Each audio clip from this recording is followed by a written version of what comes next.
ఒక్కొక్క ఇంట్లో 2 టికెట్లు 60 ఒక ఇంట్లో 2 ఇదంతా మీరే పంచుకో చేస్తే మరి పేదలంతా ఏం కావాలి?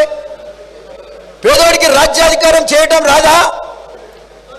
రాజ్యాధికారం ఎన్టీ రామారావు దయ వల్ల బడుగు బలహీన వర్గాలకు చైతన్యం వచ్చింది ఎన్టీ రామారావు గారి దయ వల్ల. ఎవరు కూడా చేయలే. ఆనాడు తెలుగుదేశం పార్టీ ఎన్టీ రామారావు గారు, ఆ తర్వాత తెలుగుదేశం పార్టీ ఇచ్చినటువంటి ఘనత ఏంటంటే బడుగు బలహీన వర్గాలకు మేలు చేసేది, రాజ్యాధికారం ఇచ్చేది నేర్పిన పార్టీ అని సందర్భంగా నేను తెలియజేస్తా ఉన్నా. అందుకే మళ్ళా చెప్తా ఉన్నా, మళ్ళా 2 పార్టీలే ఉన్నాయి జెండాకు, 3వ పార్టీ ఎల్లోది కూడా పెట్టవా అని చెప్తా ఉన్నా. అప్పుడు ఏరేమే పసుపచ్చదా? కాబట్టి మళ్ళీ అది కూడా పెడితే ఓ శుభ సూచకం.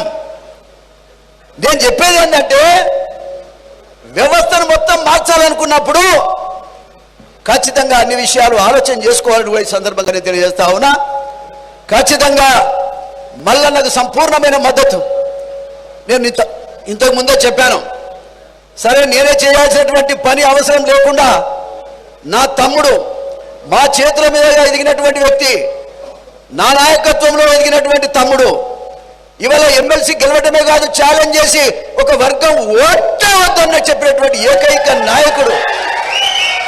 అటువంటి నాయకుడికి మద్దతు ఇవ్వాల్సిన అవసరం ఉందా లేదా? మీరే చెప్పండి, ఉందా లేదా? కాబట్టి ఇవాళ మీకు ఇంకో మాట కూడా చెప్తా. పవన్ కళ్యాణ్ ఉన్నాడు, ఆయన ఒక కులానికి సంబంధించినటువంటి వ్యక్తి. ఏది ఏమైనా రాజకీయాల్లో బలహీన వర్గాల నాయకుడిగా నిలబడమే కాదు, ప్రభుత్వంలో కూడా ఏదో షేర్ తీసుకోగలిగినటువంటి స్థాయిలో ఎదిగిండా లేదా మీరు ఆలోచన చేయమని ఈ సందర్భంగా నేను తెలియజేస్తా ఉన్నా. కాదులే, అట్లా కాదులే, ఆయన బీసీ లేవా, బీసీ కిందకే వస్తాడు అంటే అక్కడ ఓసీ ఇక్కడ బీసీ, అదే కులం, కానీ అక్కడ ఓసీ ఇక్కడ బీసీ. ఏది ఏమైనా మీ అందరి దయ, మీ అందరి ఆశీర్వాదం ఉండాలి. ప్రజాస్వామ్యయుతంగా ముందుకు సాగాలి. రేపు ఎన్నికల్లో మీరంతా పోటీ చేయండి. ఇప్పటి నుంచే జనంలో వెళ్ళి మన కులాలందరినీ ఏకం చేసి గెలిచే దాంట్లో ముందుండాలని ఈ సందర్భంగా నేను కోరుకుంటూ మల్లన్నకు మరొకసారి నా మద్దతు ప్రకటిస్తూ, నా ఆశీర్వాదం వారికి ఉంటుందని కూడా మరొకసారి సందర్భంగా తెలియజేస్తూ, మల్సునాచారి బాగా చదువుకున్న పెద్ద ఆయన, అసెంబ్లీలో కూడా బ్రహ్మాండమైనటువంటి మరి ఆయనకున్న తెలివితేటలు ఉపయోగించి బ్రహ్మాండమైన పేరు తెచ్చుకున్నటువంటి వ్యక్తి ఇవాళ మన మధ్యలో ఉన్నారు. అదే ఇంకా ఉమ్మక్క కూడా, ఆమె భర్త యూనివర్సిటీలో మాకు మంచి స్నేహితుడు, ప్రభాకరే కదా, మన లేలే ఈ ప్రభాకర్ కాదు, ఉమ్మక్క భర్త పేరు ఏడున్నాడు? ఓకే ఓకే ఓకే కూర్చో.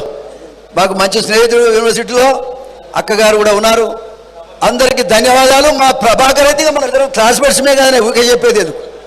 కాబట్టి అందరు చప్పటి ద్వారా మల్లన్న గారికి ధన్యవాదాలు తెలియజేస్తూ, ఇటువంటి కార్యక్రమాలు అన్ని జిల్లాల్లో పెట్టాల్సిందిగా కూడా ఈ సందర్భంగా తెలియజేస్తూనే సెలవు తీసుకుంటాం. నమస్కారం. Thank you sir, thank you.